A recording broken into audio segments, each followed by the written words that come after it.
Hey, everybody, and welcome to the Bleav in San Diego podcast. My name is Alex Miniak, alongside the three-time All-Star. His name is Heath Bell. Heath, great to have you here. We have had a lot happening, both on the road and at Petco Park over the last few days. We are in the midst of a huge divisional push right here. I mean, we had Giants, we had Dodgers, we had Giants again. That's where we sit going into the weekend with the Dodgers again. Giants series, got a little concerned here Monday night. Wasn't looking good out of the gate. And then we won the last three to take the series 3-1. Heath, your thoughts on the series? What did you see that you liked? The boys just got back to playing the way they did. I think people just got concerned because the Dodgers swept them, and then they lost the first one to the San Francisco Giants. And when we went to San Francisco, we swept them. So it was like, oh my gosh, are they downspin? But no, they're fine. Yeah. Yeah, I mean, you know, again, you can throw kind of Monday out. There was the home run that wasn't the home run. I still think it was a home run. I was there. I saw it. Mike Schill thought it was a home run. I think 42,000 people at Petco Park thought it was a home run. I'm going to go with home run in that. And it ends up kind of being a decisive factor in a one-run game, too. That could have really helped. Tuesday, just a solid baseball game. I'm not going to say anything flashy or spectacular about it. Got the win. We left a lot of runners on, but you know what? Got a lot of hits to get enough runners home. That was the story.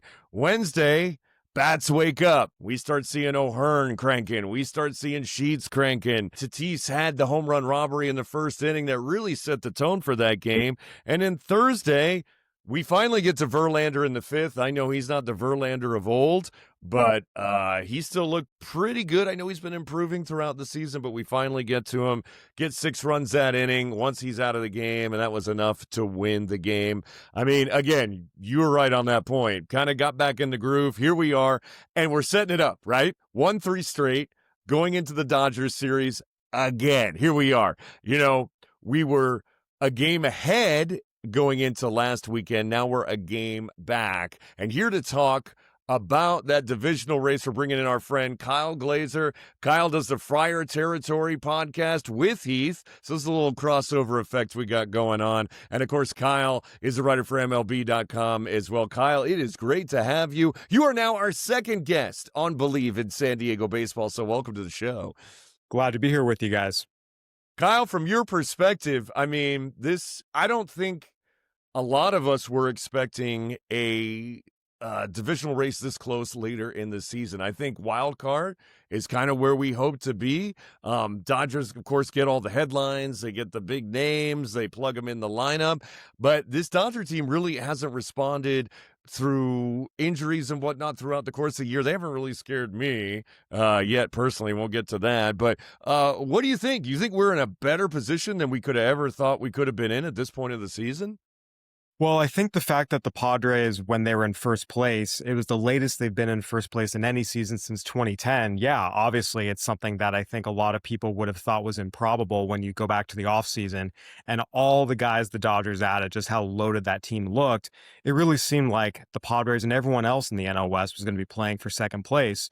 Look, the Dodgers have not played great baseball defensively on the base pass. They've had a lot of injuries to the pitching staff. They've had some guys in the bottom half of the lineup not performing as hoped. So this is a team that had a lot of high expectations coming into the year that really has never looked like the superpower they were projected to be.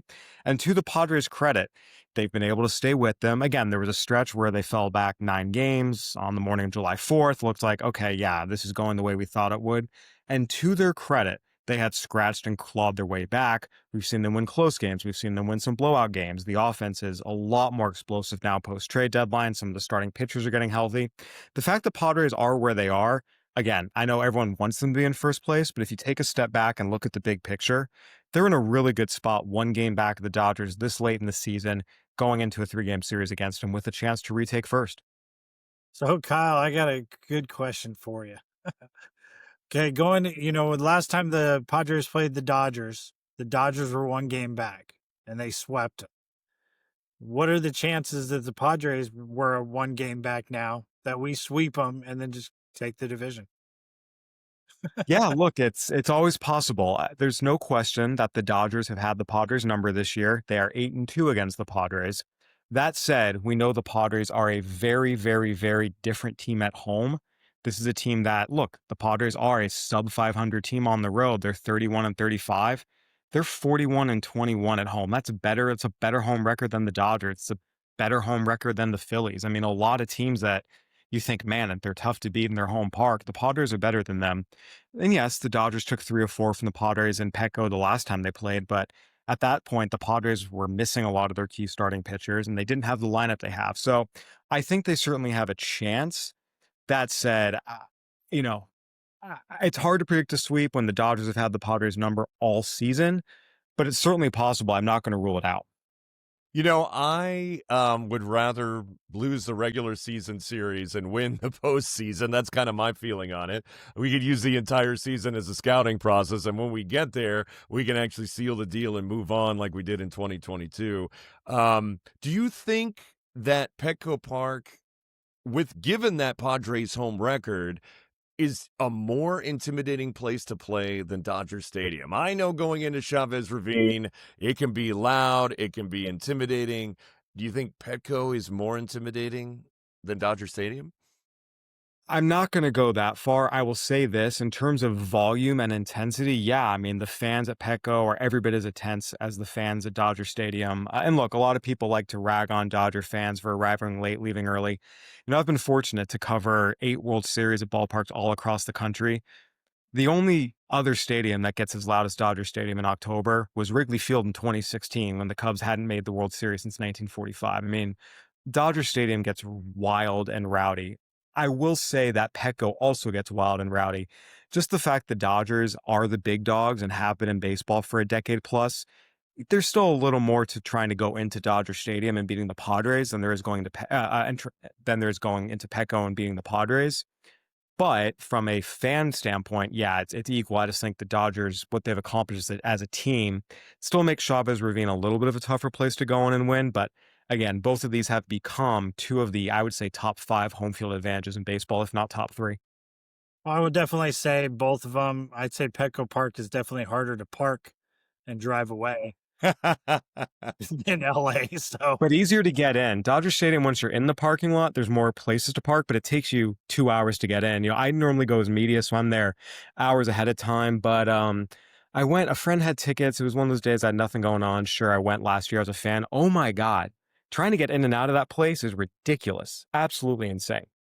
yeah, I don't remember the last time I went there as a fan. So, Yeah, it's been probably over 10 years for me too. Yeah, I just don't like dealing with that part. Dodgers again through their injuries and whatnot. I mean, they lost the season series to the Angels, swept.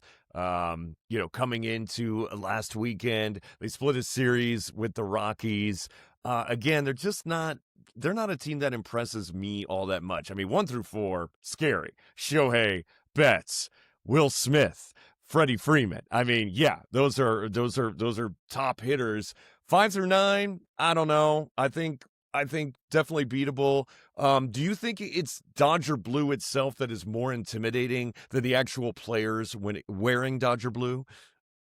No, because when you still have to deal with Shohei Ohtani, Freddie Freeman, I know Mookie Betts is having a down season, but he's still one of the best players in baseball when he's right and capable of taking over a game. Then you have a pitching staff of, the ageless Clayton Kershaw, Tyler Glasnow, Blake Snell. This is an incredibly talented team.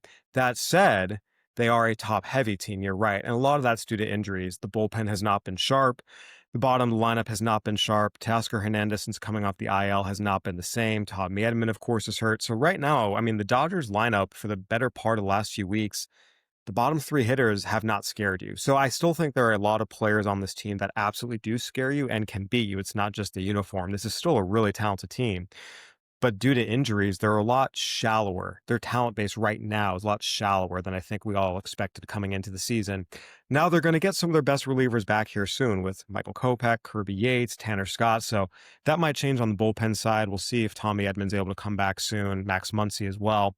At full strength, they're still really deep and really scary, but they're not at full strength right now. And thus, yeah, there definitely are some holes on this team. Yeah, I did see Tanner Scott was set to come back this week. Otani, not a problem. He's going to be available as well.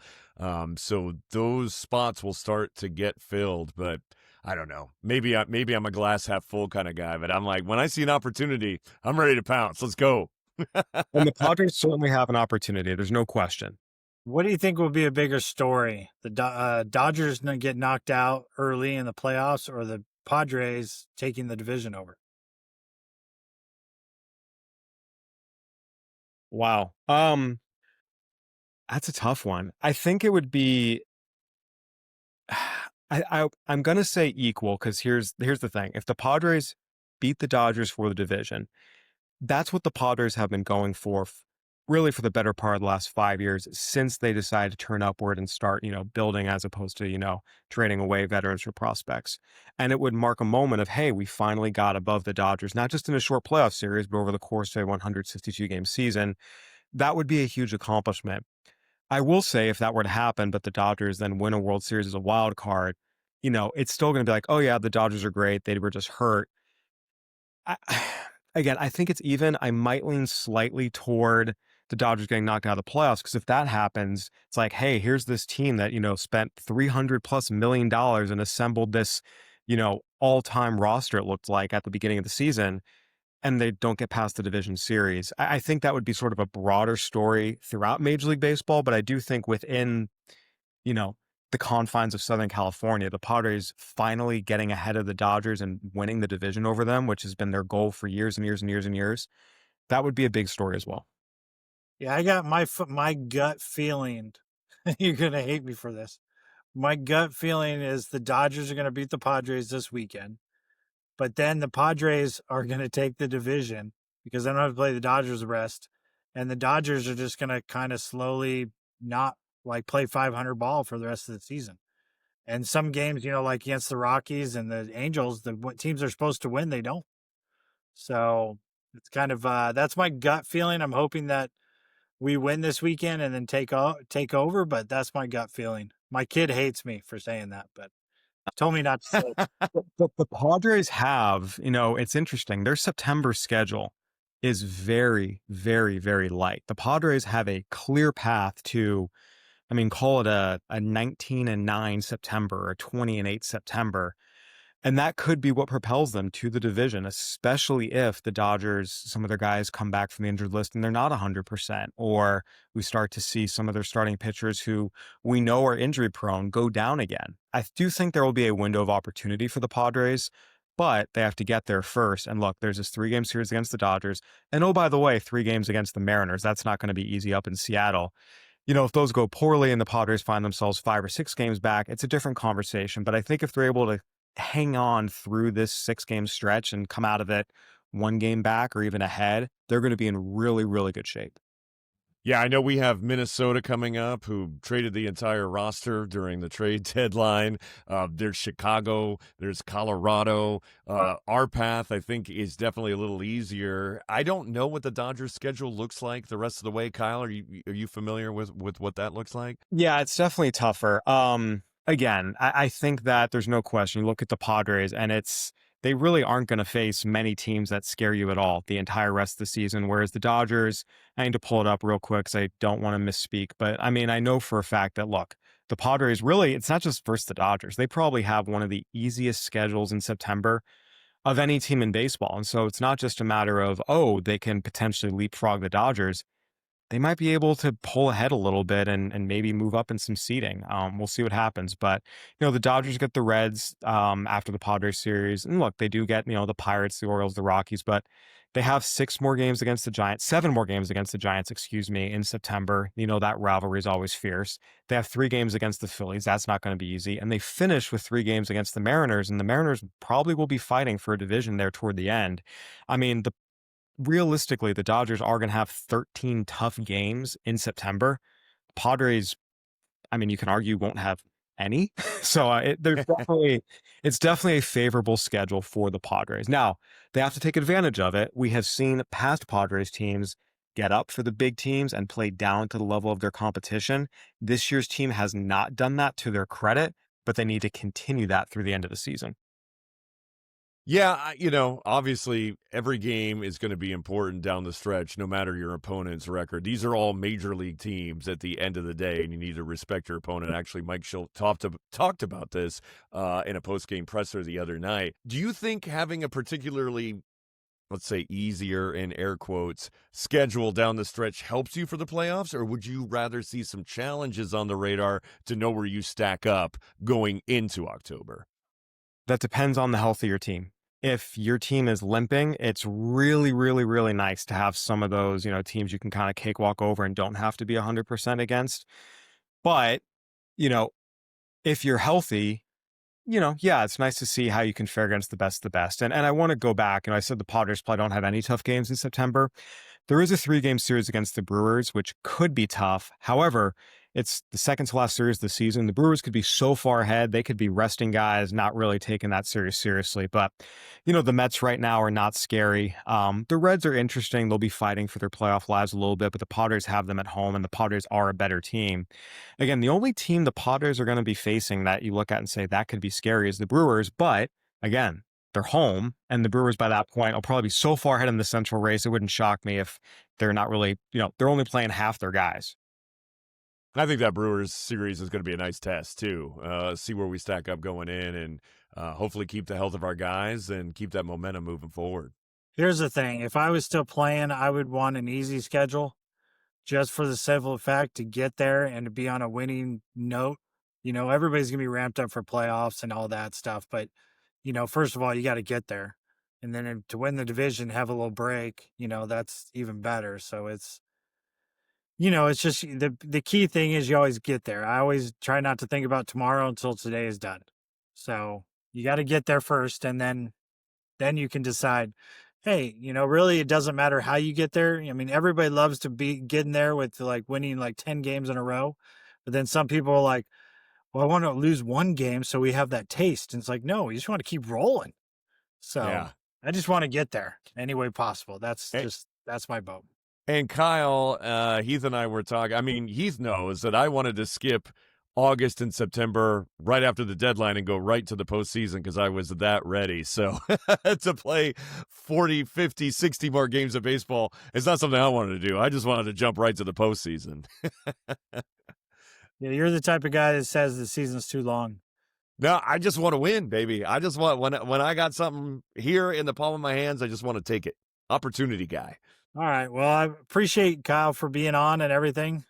So, and I'll see you next week. Yeah. And Kyle Glaser, everybody, from MLB.com and the Friar Territory Podcast. If you didn't know, Heath Bell comes on there pretty frequently. He's there like once a week, aren't you? Like at least? Yeah, pretty much once a week. I'm on there sometimes twice a week. Nice. I actually think Kyle's battery went bad. He's kind of frozen right now. So that's okay. You know what? We're done with him. We're moving on. We're all set. We got everything we needed to get out of Kyle. We're ready for this Dodgers series coming up. And by the way, if you have not subscribed to Bleav in San Diego Baseball, make sure you do so through Apple Podcasts and Spotify. You can also find us on the web at BleavInSD.com. It's BLEAVINSD.com. We got to take a quick break, but Heath and I are going to go over our predictions for the upcoming series at Petco Park, Padres, Dodgers. We'll do it next on Bleav in San Diego Baseball. Welcome back to Bleav in San Diego Baseball. Kind of doing a pennant race special here today. My name is Alex Miniak, your host, alongside the 3-time All-Star Heath Bell. Heath, it was great to have Kyle Glaser on to give us a little insight into this stretch run here going into September. Neck and neck, perhaps, maybe not what people expected, but it's a position I like to be in, that's for sure. Yeah, well, the thing is, I think early on, we probably thought, hey, we have a chance of the division after the end of April. And then all of a sudden it kind of fell over. We're like, crap, the Dodgers are really good again. And then with the play, then we started playing a little bit better. It wasn't beautiful. It wasn't real sexy. And then the trade deadline, and we filled up some of the holes and we're starting to play ball. And the Dodgers are limping and we kind of caught them. And then we kind of fell to them last weekend, and then this weekend we have a chance to oversee them. So it's, I think the San Diegan fans, San Diego people are loving this and wouldn't have it any other way. No, and this is divisional baseball by definition. I mean, it's never easy inside your division, even when you play Colorado. I mean, look at what happened with the Dodgers this week. They split a series with Colorado. So, it's tough. And they're going to be coming here, and they're probably going to be a little angry about that Colorado series. But you know what? We got to take care of business. That's what we do at home. But I think the Padres are up for it. I think getting O'Hearn in a good spot. I think I love him in the cleanup spot. It looks like he's reacting to it well. Getting Sheets some at-bats, too, has really proved to be a nice thing. I mean, I hate not having Jackson Merrill in the lineup, but sometimes too many options is a good problem, especially at this point in the season. Well, I just think O'Hearn needs to be a guy that plays more. I love Sheets. He's been with us all season, doing great. I hate to put him on the bench, but, I feel like he needs to play 3 or 4 times a week. But O'Hearn is that type of guy that hits well, and I feel like when we traded him, we were kind of using him off the bench as a power guy where people are not going to like this, but it's almost like O'Hearn needs to be in the lineup every day, and Arise kind of needs to be the guy on the bench if we need a hit. We don't need to bring him in for a home run, but, when we need a base hit, we bring him in certain situations.